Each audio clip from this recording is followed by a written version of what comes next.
ನಮಸ್ಕಾರ, ನೀವು ನೋಡ್ತಾ ಇದ್ದೀರಾ ಫ್ರೀಡಮ್ ಟಿವಿ. ನಾನು ಭೀಮೇಶ್ ಗೋನಾಳ್. ವೀಕ್ಷಕರೇ, ಸಮಾಜದಲ್ಲಿ ಎಂತಹ ಜನಗಳಿರ್ತಾರೆ ಅಂತಂದರೆ, ನಾವು ಸ್ವಲ್ಪ ಮೇಲಕ್ಕೆ ಬರ್ತಾ ಇದ್ದರೆ ಅಥವಾ ನಮ್ಮ ಒಂದು ಜೀವನದಲ್ಲಿ ನಾವು ಏಳಿಗೆಯನ್ನು ಕಾಣ್ತಾ ಇದ್ದರೆ, ಚೆನ್ನಾಗಿದ್ದರೆ ಕೆಲವು ಜನ ಅದನ್ನು ಸಹಿಸಲ್ಲ, ತುಂಬ ಹೊಟ್ಟೆ ಕಿಚ್ಚು ಪಡ್ತಾರೆ. ಏನಪ್ಪ ಇವರು ಇಷ್ಟು ಚೆನ್ನಾಗಿ ಆಗ್ಬಿಟ್ರು ಅಂತ. ಅಥವಾ ಎಲ್ಲೋ ಒಂದು ಕಡೆ ಅವರು ಬೆಳೀತಾ ಇದ್ದಾರೆ ಅಂತ ಗೊತ್ತಾದಾಗ ಅವ್ರನ್ನ ಹೇಗಾದರೂ ಮಾಡೋ ಕೆಳಗೆ ತುಳಿಬೇಕಲ್ಲ ಅನ್ನುವಂಥ ಒಂದು ಮನಸ್ಥಿತಿ ಸಮಾಜದಲ್ಲಿ ಕೆಲ ಜನಗೆ ಇದ್ದೇ ಇರುತ್ತೆ. ಅದು ಅವರನ್ನು ನಾವು ಕೆಟ್ಟ ಮನಸ್ಥಿತಿಯ ವ್ಯಕ್ತಿಗಳು ಅಂತಲೇ ಹೇಳ್ತೀವಿ. ನಮ್ಮ ಮುಂದೆ ಮಾತ್ರ ಹೊರಗಡೆ ಚೆನ್ನಾಗೇ ಇರ್ತಾರೆ, ಚೆನ್ನಾಗೇ ಮಾತನಾಡ್ತಾರೆ, ಚೆನ್ನಾಗಿರ್ತಾರೆ ಮಾತಾಡಿಕೊಂಡು, ಆದರೆ ಹಿಂದುಗಡೆ ನಮಗೆ ಬೆನ್ನಿಗೆ ಚೂರಿ ಹಾಕುವಂಥ ಒಂದು ಕೆಲಸಗಳನ್ನು ಮಾಡ್ತಾ ಇರ್ತಾರೆ. ನಮ್ಮ ಒಂದು ಏಳಿಗೆಯನ್ನು ತಡೆಯುವಂಥ ಪ್ರಯತ್ನಗಳನ್ನು ಕಣ್ಣಿಗೆ ಕಾಣದಂತೆ ನಮ್ಮ ಬೆನ್ನಿನ ಹಿಂದೆ ಮಾಡ್ತಾ ಇರ್ತಾರೆ. ಹೀಗಾಗಿ ಜನರು ಏನು ಮಾಡ್ತಾರೆ ಅಂದರೆ, ನಮ್ಮ ಏಳಿಗೆಯನ್ನು ನಾವು ಕಾಪಾಡ್ಕೋಬೇಕು ಅಂತ ಹೇಳಿ ಯಾರ ಕಣ್ಣು ಕೂಡ ನಮ್ಮ ಮೇಲೆ ಬೀಳಬಾರ್ದು ಅಂತ ಹೇಳಿ ದೃಷ್ಟಿಗೊಂಬೆಗಳನ್ನು ಹಾಕೋದು ಸಹಜ. ನೀವೆಲ್ಲ ಕೂಡ ಗಮನಿಸಿರ್ತೀರಿ. ಹೊಸ ಕಟ್ಟಡಗಳಾಗಿರ್ಬೋದು, ಬೇರೆ ಬೇರೆ ಸ್ಥಳಗಳಲ್ಲಿ ಯಾವುದೇ ರೀತಿಯಾಗಿ ನಮಗೆ ದೃಷ್ಟಿ ಆಗಬಾರ್ದು ನಾವು ಮಾಡುವಂಥ ಕೆಲಸಕ್ಕೆ ಅಂತ ಹೇಳಿ ದೃಷ್ಟಿಗೊಂಬೆಗಳನ್ನು ಹಾಕ್ತಾರೆ. ನೀವು ಗಮನಿಸಿರ್ತೀರ, ಬಣ್ಣ ಬಣ್ಣದ ದೃಷ್ಟಿಗೊಂಬೆಗಳನ್ನು ಕಟ್ಟಡದ ಮೇಲೆ ಹಾಕಿರೋದು, ಮನೆಗಳಿಗೆ ಹಾಕಿರೋದು, ಬೇರೆ ಬೇರೆ ಜಾಗಗಳಿಗೆ ಹಾಕಿರೋದು ನೀವು ನೋಡ್ತೀರ. ಆದರೆ ಈ ಒಂದು ದೃಷ್ಟಿಗೊಂಬೆ ಏನಿತ್ತು ಇಷ್ಟು ದಿನ, ಆದರೆ ಈಗ ಇತ್ತೀಚಿನ ದಿನಗಳಲ್ಲಿ ನಾವು ದೃಷ್ಟಿಗೊಂಬೆಯ ಜಾಗದಲ್ಲಿ ಒಬ್ಬ ಮಹಿಳೆಯ ಫೋಟೋವನ್ನು ನೋಡ್ತಾ ಇದ್ದೇವೆ. ದಪ್ಪ ಕಣ್ಣಿನ ಒಂದು ಮಹಿಳೆ ಏನಿದ್ದಾರೆ ಅವರ ಫೋಟೋವನ್ನು ನಾವು ಹೆಚ್ಚಾಗಿ ಗಮನಿಸ್ತಾ ಇದ್ದೀವಿ.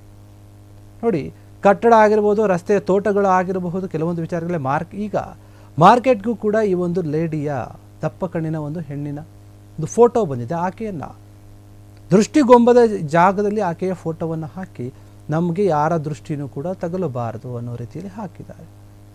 ಈ ಒಂದು ಫೋಟೋ ಏನಿದೆ, ಯಾರು ಈ ಮಹಿಳೆ, ಏನು ಎಲ್ಲಿಂದ ಬಂದರು, ಯಾಕೆ ಇವರ ಫೋಟೋವನ್ನು ಹಾಕ್ತಾ ಇದ್ದಾರೆ ಎನ್ನುವಂತಹ ಪ್ರಶ್ನೆ ಮೂಡ್ತಾ ಇದೆ ಎಲ್ಲ ಕಡೆ ಕೂಡ. ಈ ಒಂದು ಫೋಟೋ ಎಲ್ಲ ಕಡೆ ವೈರಲ್ ಕೂಡ ಆಗ್ತಾ ಇದೆ. ಯಾಕೆ ದೃಷ್ಟಿಗೊಂಬೆಯ ಜಾಗದಲ್ಲಿ ಇವರ ಒಂದು ಫೋಟೋವನ್ನು ಹಾಕ್ತಿದ್ದಾರೆ ಅಂತ. ನಾವು ಸಾಮಾನ್ಯವಾಗಿ ಈ ಒಂದು ಫೋಟೋಗಳನ್ನು ಜಾಸ್ತಿ ಅಂದರೆ ಕುಣಿಗಲ್ ರಸ್ತೆಯಲ್ಲಿ, ಮಾಗಡಿ ರಸ್ತೆಯಲ್ಲಿ ಅಥವಾ ಬೆಂಗಳೂರಿನ ಒಂದು ಸುತ್ತಮುತ್ತ ಭಾಗದಲ್ಲಿ ಜಾಸ್ತಿ ನೋಡ್ತೀವಿ.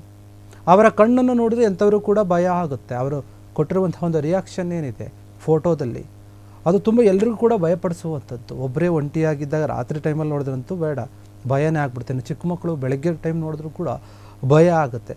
ದೊಡ್ಡ ಕಣ್ಣಿನ ದಪ್ಪ ಮಹಿಳೆ ಏನಿದ್ದಾರೆ ಅವರ ಫೋಟೋ ಈಗ ತುಂಬ ಕಡೆ ವೈರಲ್ ಆಗ್ತಾ ಇದೆ. ಅನೇಕ ಜನರಿಗೆ ಪ್ರಶ್ನೆ ಇದೆ ಈ ಒಂದು ವಿಚಾರವಾಗಿ, ಯಾರು ಈ ಮಹಿಳೆ ಒಂದು ಮೂಲ ಏನು, ಎಲ್ಲಿಂದ ಬಂದರು, ಮತ್ತು ಈ ಫೋಟೋ ಬೆಂಗಳೂರಿಗೆ ಹೇಗೆ ಬಂತು, ಯಾರು ತಂದರು, ಮೊದಲನೇದಾಗಿ ಯಾರು ಹಾಕಿದರು, ಎಲ್ಲ ಪ್ರಶ್ನೆಗಳಿದೆ. ಹೀಗಾಗಿ ಇದ್ರ ಬಗ್ಗೆ ಒಂದು ಸ್ವಲ್ಪ ತಿಳಿದುಕೊಳ್ಳುವಂತಹ ಮಾಹಿತಿ ನಮಗೆ ತಿಳಿದರನ್ನು ನಿಮಗೆ ತಿಳಿಸುವಂತಹ ಒಂದು ಉದ್ದೇಶ. ಹೀಗಾಗಿ ವೀಕ್ಷಕರು, ಏನಾಗಿದೆ, ಬೆಂಗಳೂರಿನಲ್ಲಿ ಬರೀ ಮನೆಗಳಿಗೆ ಮಾತ್ರ ಹಾಕ್ತಾ ಇಲ್ಲ, ತರಕಾರಿ ಮಾರುವಂತಹ ಅಂಗಡಿಗಳಲ್ಲಿಯೂ ಕೂಡ, ಹೋಟೆಲ್ಗಳಲ್ಲಿಯೂ ಕೂಡ ಕೆಲವೊಂದು ಕಡೆ ಈ ಮಹಿಳೆಯ ಫೋಟೋವನ್ನು ಹಾಕ್ತಾ ಇದ್ದಾರೆ. ಅಷ್ಟರ ಮಟ್ಟಿಗೆ ಈ ಮಹಿಳೆ ಫೇಮಸ್ ಆಗಿರುವಂಥದ್ದು. ಇನ್ನು ಸೋಷಿಯಲ್ ಮೀಡಿಯಾದಲ್ಲಿ ಕೂಡ ಇದೇ ಒಂದು ಫೋಟೋವನ್ನು ಇಟ್ಕೊಂಡು ಟ್ರೆಂಡ್ ಮಾಡ್ತಾ ಇದ್ದಾರೆ. ಯಾರಿರಬಹುದು ಏನು ಅಂತ. ಈ ದಪ್ಪ ಕಣ್ಣುಗಳನ್ನು ಹೊಂದಿರುವಂತಹ ಮಹಿಳೆ ಏನಿದ್ದಾರೆ, ನಿಜಕ್ಕೂ ಕೂಡ ಯಾರು ಎಲ್ಲಿಂದ ಬಂದರು ಅನ್ನೋದು ಒಂದು ಖಚಿತ ಮಾಹಿತಿ ಇಲ್ಲ. ಆದರೆ ಊಹಾಪೋಹದ ಕೆಲವೊಂದು ಮಾತುಗಳು ಮಾತ್ರ ಕೇಳಿ ಬರ್ತಾ ಇವೆ. ಇದರಿಂದ ಇವರು ಯಾರಿರಬಹುದು, ಹೆಂಗೆ ಬಂತು ಈ ಒಂದು ಫೋಟೋ ಅಂತ. ಈ ಫೋಟೋ ಬೇರೆ ಕಡೆಗಿಂತ ಜಾಸ್ತಿ ನಾವು ಬೆಂಗಳೂರಿನಲ್ಲೇ ಜಾಸ್ತಿ ನೋಡ್ತೀವಿ, ಮತ್ತು ಒಂದು ಕೆಲವೊಂದು ಬೆಂಗಳೂರಿನ ಸುತ್ತಮುತ್ತ ಭಾಗದಲ್ಲಿ ಜಾಸ್ತಿ ನೋಡ್ತಾ ಇದ್ದೀವಿ. ನೋಡಿ, ಈ ಒಂದು ಮಹಿಳೆಯ ಫೋಟೋವನ್ನು ಕೆಲವೊಂದು ಅಂದರೆ ಈ ಒಂದು ವರ್ಷದಿಂದ ಅನ್ಕೊಂಡು 2024 ಆಚೆ ಈಚೆ ಈ ಒಂದು ಫೋಟೋ ಜಾಸ್ತಿ ಕಾಣಿಸ್ಕೊಳ್ತಾ ಇರುವಂಥದ್ದು. ಮೊದಲನೇದಾಗಿ ಆರಂಭದಲ್ಲಿ ಹೊಸ ಕಟ್ಟಡಗಳ ಮನೆಗಳಿಗೆ ಹಾಕ್ತಾ ಇದ್ರು. ಆನಂತರ ಈಗ ಮಾರ್ಕೆಟ್ಗೂ ಕೂಡ ಒಂದು ತರಕಾರಿ ಅಂಗಡಿಯಲ್ಲಿ ಕೂಡ ಈ ಒಂದು ಫೋಟೋ ಹಾಕ್ತಾ ಇದ್ದಾರೆ. ಉದಾಹರಣೆಗೆ ನಾವು ನೋಡೋದಾದರೆ ಕತ್ತರಗುಪ್ಪೆಯ ಒಂದು ವಾಟರ್ ಟ್ಯಾಂಕ್ ಬಳಿರುವಂಥ ಒಂದು ಮಾಗಡಿ ಗ್ರೀನ್ ಅಂತ ಒಂದು ತರಕಾರಿ ಅಂಗಡಿ ಇತ್ತು ಕೆಲವೊಂದು ತಿಂಗಳುಗಳಿಂದ, ಅಲ್ಲಿ ಕೂಡ ಈ ಒಂದು ಫೋಟೋವನ್ನು ಕೂಡ ಹಾಕಿದ್ರು. ಅದಾದ ನಂತರ ಬೇರೆ ಬೇರೆ ಕಡೆ ಎಲ್ಲ ಕೂಡ ಈ ಫೋಟೋ ಹರಿದಾಡಿತು, ಏನಿರ್ಬೋದು ಯಾರಿರ್ಬೋದು ಅಂತ. ಯಾಕಂದರೆ ಸಾಮಾನ್ಯವಾಗಿ ಎಲ್ಲರೂ ಯಾಕೆ ಹಾಕ್ತೀವಿ ನಾವು, ನಾನು ಮೊದಲೇ ಹೇಳಿದಾಗೆ ಬೇರೆಯವ್ರ ಕಣ್ಣು ಬೀಳಬಾರ್ದು, ದೃಷ್ಟಿ ಆಗಬಾರ್ದು, ನಮ್ಮ ವ್ಯಾಪಾರ ಚೆನ್ನಾಗಿ ಆಗಬೇಕು, ಮತ್ತು ನಾವು ಕಟ್ಟಿಸ್ತಾ ಇರುವಂಥ ಒಂದು ಮನೆ ಏನಿದೆ ಆ ಮನೆ ತುಂಬ ಚೆನ್ನಾಗಿ ಬೇಗ ಆಗಬೇಕು, ಯಾವುದೇ ಒಂದು ಅಡೆತಡೆಗಳು ಇಲ್ಲದಂತೆ ಆಗಬೇಕು ಸುಗಮವಾಗಿ ಅನ್ನೋಂಥ ರೀತಿಯಲ್ಲಿ ಈ ಒಂದು ದೃಷ್ಟಿಗೊಂಬೆಯನ್ನು ನಾವು ಹಾಕ್ತೀವಿ. ಈಗ ಗೊಂಬೆಯ ಜಾಗದಲ್ಲಿ ಈ ಮಹಿಳೆ ಏನಿದ್ದಾರೆ ಎಲ್ಲ ಕಡೆ ಇವರೇ ಕಾಣಿಸ್ಕೊಳ್ತಾ ಇದ್ದಾರೆ. ಇತ್ತೀಚಿನ ದಿನಗಳು ಜಾಸ್ತಿ ನೋಡ್ತಿದ್ದೀವಿ. ನೀವು ಕೂಡ ಗಮನಿಸ್ಬೋದು. ಸಾಕಷ್ಟು ಜನರು ಕೂಡ ಇದನ್ನು ನೋಡಿ ಯಾಕಪ್ಪ ಇವ್ರನ್ನ ಹಾಕಿದ್ದಾರೆ ಅಂತ ಪ್ರಶ್ನೆ ಮಾಡಿದರೆ, ಮತ್ತು ಸೋಷಿಯಲ್ ಮೀಡಿಯಾದಲ್ಲಿ ಕೂಡ ಕೆಲವರು ಫೋಟೋವನ್ನು ತೆಗೆದುಕೊಂಡು ನೋಡಿ ಮನೆಗೆ ಈ ರೀತಿಯಾಗಿ ಬಂದಿದೆ, ಇವಾಗ ಒಂದು ಹೊಸ ಟ್ರೆಂಡ್ ಆಗಿದೆ, ಇವರು ಸಡನ್ನಾಗಿ ಈ ರೀತಿಯಾಗಿ ಆಗ್ತಾ ಇದ್ದಾರೆ, ಎಲ್ಲರೂ ನೋಡಿ ಅನ್ನೋ ರೀತಿಯಲ್ಲಿ ಸೋಷಿಯಲ್ ಮೀಡಿಯಾಗಳಲ್ಲಿ ಸಾಕಷ್ಟು ಜನ ಫೋಟೋವನ್ನು ತೆಗೆದುಕೊಂಡು ಕೂಡ ಹಾಕ್ತಾ ಇದ್ರು. ಇವರು ಯಾರಿರಬಹುದು, ನೋಡಿ ಸಖತ್ತಾಗಿ ವೈರಲ್ ಆಗ್ತಾ ಇದ್ದಾರೆ, ಎಲ್ಲ ಕಡೆ ಕಾಣಿಸ್ಕೊಳ್ತಿದ್ದಾರೆ ಅಂತ ಹೇಳಿ ಸಾಕಷ್ಟು ಜನರು ಕೂಡ ಪ್ರಶ್ನೆ ಮಾಡಿದ್ರು. ಆದರೆ ಇಲ್ಲಿಯವರೆಗೂ ಕೂಡ ಈ ಒಂದು ವಿಚಾರದ ಬಗ್ಗೆ ಎಲ್ಲೂ ಕೂಡ ಸ್ಪಷ್ಟವಾದ ಮಾಹಿತಿ ಇಲ್ಲ. ಆದರೆ ನಾವು ತಿಳ್ಕೊಳ್ಳುವಂಥ ಒಂದು ಪ್ರಯತ್ನ ಮಾಡಿದ್ವಿ. ಏನಂದರೆ ಈ ಮಹಿಳೆ ಏನಿದ್ದಾರೆ ಇವರು ಒಂದು ಕೇರಳದ ಮೂಲದವರು ಅಂತ ಹೇಳಲಾಗ್ತಾ ಇದೆ. ಇಬ್ಬರು ಗಂಡ ಹೆಂಡತಿ ದಂಪತಿ ಇರ್ತಾರೆ. ಅವರ ಮಧ್ಯೆ ಮಾಮೂಲಿ ಸಾಮಾನ್ಯವಾಗಿ ಗಂಡ ಹೆಂಡತಿಯ ಒಂದು ಸಂಸಾರದ ಜಗಳ ಗಲಾಟೆ ಇರುತ್ತೆ, ಆ ರೀತಿಯಾಗಿ ನಡೀತಾ ಇರುತ್ತಂತೆ. ಯಾವಾಗಲೂ ಕೂಡ ಈಗ ಒಂದು ಗಂಡನಿಗೆ ಹೆಂಡತಿ ಅಂದರೆ ತುಂಬ ಭಯ ಇರುತ್ತೆ. ಯಾಕಂದರೆ ಅವರು ಒಂದು ಕಣ್ಣುಗಳನ್ನು ನೋಡಿದ್ರೆ ಅಷ್ಟು ಭಯ ಆಗ್ತಾ ಇತ್ತಂತೆ. ಪ್ರತಿ ಸಲ ಜಗಳ ಆಗ್ತಾ ಇರೋದನ್ನ ನೋಡಿ ಅವ್ರು ಬೇಸತ್ತು ಏನು ಮಾಡ್ತಾರೆ, ಒಂದು ಸಲ ಇವ್ರ ಫೋಟೋವನ್ನು ತೆಗೆದು ಮನೆ ಮುಂದೆ ಹಾಕ್ಬಿಡ್ತಾರೆ.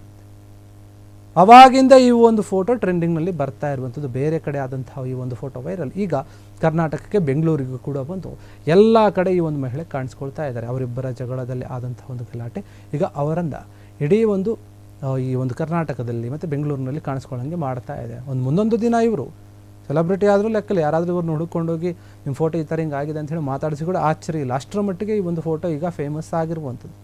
ಯಾರದ್ದೇ ಒಂದು ನಮಗೆ ಕಣ್ಣು ಬೀಳಬಾರ್ದು, ಶಾಪ ಬರಬಾರ್ದು, ಯಾರು ಕೂಡ ನಮ್ಮ ಏಳಿಗೆಯನ್ನು ಕಡಿಮೆ ಮಾಡೋಕ್ಕೆ ಯಾರಾದರೂ ಪ್ರಯತ್ನ ಪಡ್ತಾ ಇದ್ದರೆ ಅದಕ್ಕೂ ಕೂಡ ಸಾಧ್ಯ ಆಗ್ಬಾರ್ದು ಅಂತ ಹೇಳಿ ಈ ಒಂದು ಮಹಿಳೆಯ ಒಂದು ಫೋಟೋವನ್ನು ಎಲ್ಲ ಕಡೆ ಹಾಕ್ಕೊಳ್ತಾ ಇದ್ದಾರೆ. ನೋಡಿ, ನಾವು ಗಮನಿಸಬೇಕು, ನಾವು ಬರೀ ಈ ಒಂದು ದೃಷ್ಟಿಗೊಂಬೆಯನ್ನು ಯಾರ್ದು ಕಣ್ಣು ಬೀಳಬಾರ್ದು ಅದಕ್ಕೆ ಹಾಕ್ತಾ ಇದ್ದೀವಿ ಅಥವಾ ಇದಕ್ಕೆ ಏನಾದರೂ ಒಂದು ಕತೆ ಇದೆ ಅಂತ ನೋಡೋದಾದರೆ, ನೋಡಿ, ಸಾಮಾನ್ಯವಾಗಿ ಈ ಒಂದು ದೃಷ್ಟಿಗೊಂಬೆ ನಿಜವಾದ ಗೊಂಬೆ ಏನಿದೆ ಮೊದಲು ಹಾಕ್ತಾ ಇದೆ, ಅದರ ಬಗ್ಗೆ ನಾವೊಂದು ತಿಳ್ಕೊಬೇಕಾಗುತ್ತೆ ಸ್ವಲ್ಪ. ಅದಕ್ಕೂ ಕೂಡ ಒಂದು ಕತೆ ಇದೆ. ಅದೇನೆಂದರೆ, ಕೆಲವೊಬ್ಬರು ಹೇಳೋ ಪ್ರಕಾರ ಒಂದು ಕಥೆಯ ಒಂದು ಪ್ರಕಾರ ಹಿಂದೆ ಪುರಾಣದ ಕಥೆಗಳಲ್ಲಿ ನಾವು ಇದು ಉಲ್ಲೇಖ ಆಗಿದೆ ಅಂತೆ. ಕೀರ್ತಿರಾಜ ಎನ್ನುವಂಥ ಒಬ್ಬ ರಾಕ್ಷಸ ಇರ್ತಾನೆ.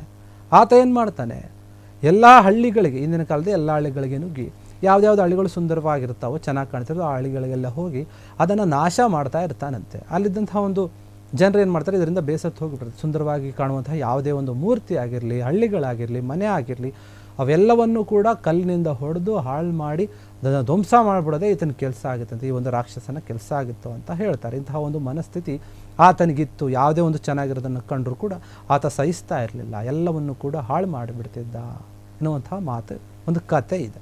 ಹೀಗಿರುವಾಗ ಇದನ್ನೆಲ್ಲ ನೋಡಿದ ಜನ ಏನು ಮಾಡ್ತಾರೆ, ಇದಕ್ಕೆ ಏನಾದರೂ ಒಂದು ನಾವು ತಡಿಬೇಕು, ಕಡಿವಾಣ ಹಾಕಬೇಕು ಅಂತ ಹೇಳಿ ಏನು ಮಾಡ್ತಾರೆ, ಅವರು ಆತನ ಒಂದು ಮುಖ ಇರುವಂಥ ಆತನ ಮುಖ ಏನಿರುತ್ತೆ ಅದನ್ನೇ ತಗೊಂಡು ಒಂದು ಮುಖವಾಡ ಥರ ಮಾಡಿ ಎಲ್ಲ ಕಡೆ ಮನೆಗಳಿಗೆ ಬೇರೆ ಬೇರೆ ಕಡೆ ಹಾಕೋಕ್ಕೆ ಶುರು ಮಾಡಿಬಿಡ್ತಾರೆ.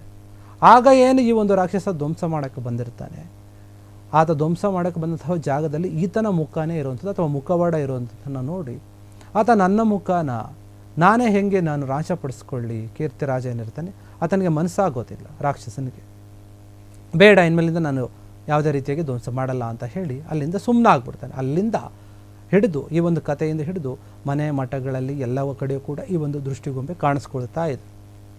ಏನು ಈ ರೀತಿಯಾಗಿ ಜನಗಳು ತಮ್ಮ ಮನೆಗಳ ಮುಂದೆ, ಮನೆ ಕಟ್ಟಡಗಳ ಮೇಲೆ ಆ ಒಂದು ರಾಕ್ಷಸನ ಮುಖವಾಡವನ್ನೇ ಹಾಕಿರೋದ್ರಿಂದ ಆತ ಏನು ಮಾಡ್ತಾನೆ, ಆತನಿಗೆ ಮನಸ್ಸಾಗಲ್ಲ ಅದನ್ನೆಲ್ಲ ನಾಶಪಡಿಸೋಕೆ. ಆವಾಗಿಂದ ಈ ಒಂದು ವಿಚಾರ, ಒಂದು ಸಂಪ್ರದಾಯ ಬರುತ್ತೆ. ಮನೆಗಳ ಮೇಲೆ, ಮಠಗಳ ಮೇಲೆ, ಮನೆಗಳಿಗೆ ಮಠ ಏನೇ ಒಂದಿರ್ಬೋದು, ಅವರು ಸಂಬಂಧಪಟ್ಟಂಥ ಒಂದು ಜಾಗಗಳು, ಜಮೀನುಗಳು ಎಲ್ಲ ಕಡೆ ಕೂಡ ದೃಷ್ಟಿಗೊಂಬೆಯನ್ನು ಹಾಕುವಂಥದ್ದು ವಾಡಿಕೆಯಾಗಿ ಬಂದುಬಿಡುತ್ತೆ. ಈ ಗೊಂಬೆ ಹಾಕೋಕ್ಕನ್ನು ಶುರು ಮಾಡ್ತಾರೆ ಜನರು. ಅವಾಗಿಂದ ಕೂಡ ಒಂದು ಯಾರದೇ ಒಂದು ಕೆಟ್ಟ ದೃಷ್ಟಿ ಬೀಳಬಾರ್ದು ಅನ್ನುವಂಥ ಒಂದು ರೀತಿಯಲ್ಲಿ ಈ ಗೊಂಬೆಗಳನ್ನು ಹಾಕುವಂಥ ಒಂದು ಸಂಸ್ಕೃತಿ ಬಂದುಬಿಟ್ಟಿದೆ ನಮ್ಮಲ್ಲಿ.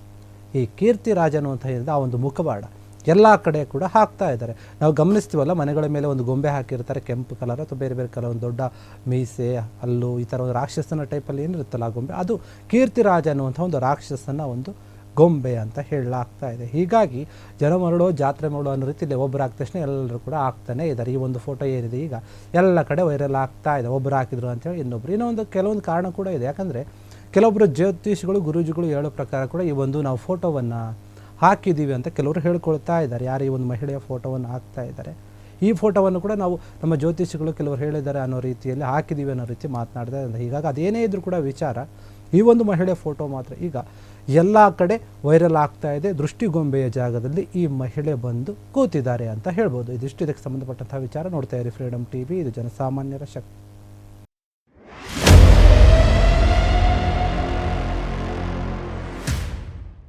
ಕ್ಷಣ ಕ್ಷಣದ ಸುದ್ದಿಗಳಿಗಾಗಿ ಫ್ರೀಡಮ್ ಟಿವಿ ಸಬ್ಸ್ಕ್ರೈಬ್ ಮಾಡಿ, ಲೈಕ್ ಮಾಡಿ ಹಾಗೂ ಫಾಲೋ ಮಾಡಿ. ಹೊಸ ಸುದ್ದಿಗಳ ನೋಟಿಫಿಕೇಶನ್ಗಾಗಿ ಬೆಲ್ ಐಕಾನ್ ಮೇಲೆ ಕ್ಲಿಕ್ ಮಾಡಿ.